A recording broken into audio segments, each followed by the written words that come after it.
একটা ছোট্ট গ্রাম।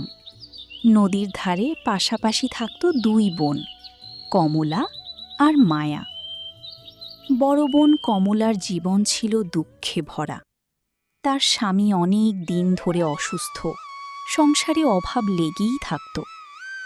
আর ছোট বোন মায়া ধনী ঘরে বিয়ে হয়েছে, কিন্তু মনটা ছিল ভীষণ কৃপণ আর লোভী। প্রতিদিন ভোরে কমলা নিজের ঘরের কাজ শেষ করে ছুটে যেত মায়ার বাড়িতে কাজ করতে। মায়া বলতো, দিদি, আজ আবার দেরি করেছ, এত বড় বাড়ির কাজ পড়ে থাকে। কমলা মাথা নিচু করে বলতো, মাফ করো বোন, আমার ছেলে মুন্না সারা রাত অসুস্থ ছিল। মায়া বলতো, ঠিক আছে, এখন কাজ শুরু করো।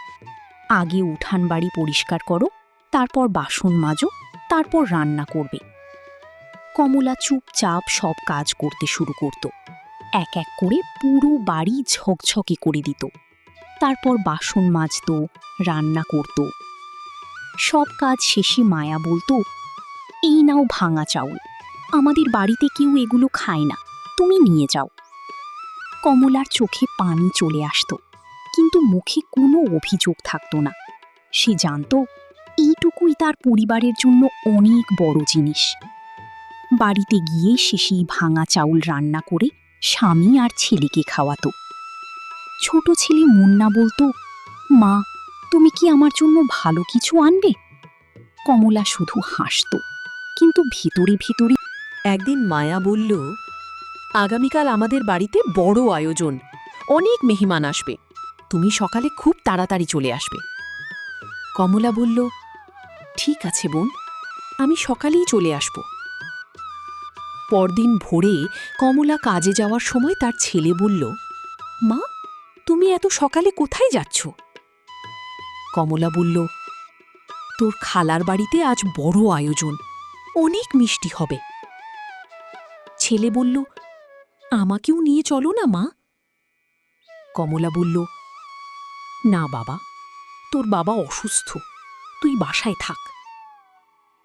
ছেলে বলল, মা, আমার জন্য মিষ্টি নিয়ে আসবে কিন্তু। কমলা চোখের জল লুকিয়ে বলল, হ্যাঁ বাবা। মায়ার বাড়িতে গিয়ে কমলা দেখল পুরো বাড়ি মিষ্টি, পোলাও, কচুরি, ক্ষীরের গন্ধে ভরে গেছে। সে সারা দিন কাজ করল। সবাই খাওয়া দাওয়া শেষ করার পর মায়া কমলাকে ডেকে বলল, এই নাও মিষ্টির চূড়া আর ভাঙা টুকরো, এগুলো নিয়ে যাও। কমলা কিছু না বলে তা নিয়ে বাড়ির পথে রওনা দিল। পথে সে কাঁদতে কাঁদতে এক নির্জন জায়গায় দাঁড়িয়ে পড়ল। সে আকাশের দিকে তাকিয়ে কাঁদতে কাঁদতে বলল, হে আল্লাহ, আমি আর পারছি না, এই দারিদ্র্য, এই অপমান আর সহ্য হচ্ছে না। আমার ছোট ছেলে আজও আমার জন্য অপেক্ষা করছে। সে ভাবছে আমি তার জন্য মিষ্টি নিয়ে যাব, কিন্তু আমি শুধু ভাঙা টুকরো নিয়ে যাচ্ছি।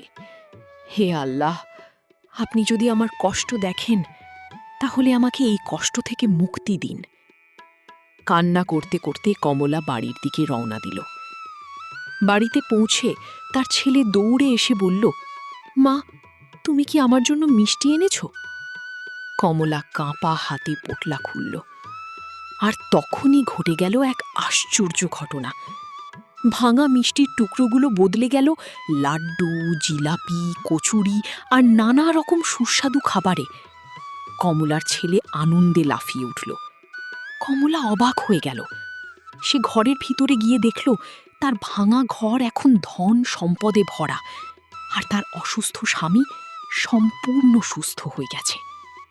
কমলা কেঁদে বলল, হে আল্লাহ, এটা আপনারই রহমত। এরপর থেকে তাদের জীবন পুরো বদলে গেল। কয়েকদিন পর মায়া খবর পেল কমলা এখন অনেক ধনী হয়ে গেছে। সে হিংসায় পড়তে লাগল। সে ভাবল, আমাকেও আরো ধনী হতে হবে। সে কমলার বাড়িতে কাজ করতে শুরু করল আর ইচ্ছে করে বাসি খাবার নিতে লাগল। একদিন সে নির্জন জায়গায় গিয়ে কাঁদার ভান করে বলল, হে আল্লাহ, আমি খুব গরিব, আমাকে বাঁচান। হঠাৎ তার মনে একটা ভয়ঙ্কর অনুভূতি হলো। তুমি মিথ্যা বলছো, তোমার মনে লোভ আর হিংসা। তুমি সত্য লুকিয়ে শুধু ধন সম্পদের জন্য দোয়া করছো। মায়া ভয় পেয়ে গেল। সে দৌড়ে বাড়ি ফিরে গেল। গিয়ে দেখে তার প্রাসাদ হয়ে গেছে কুঁড়ে ঘর, সব সোনা গহনা হয়ে গেছে ইট পাথর। তার স্বামী রেগে বলল, আমি তোকে বলেছিলাম লোভ করিস না। এইভাবে মায়া তার লোভের কারণে সব হারালো।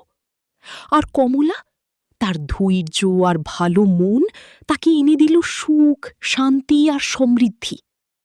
শিক্ষা: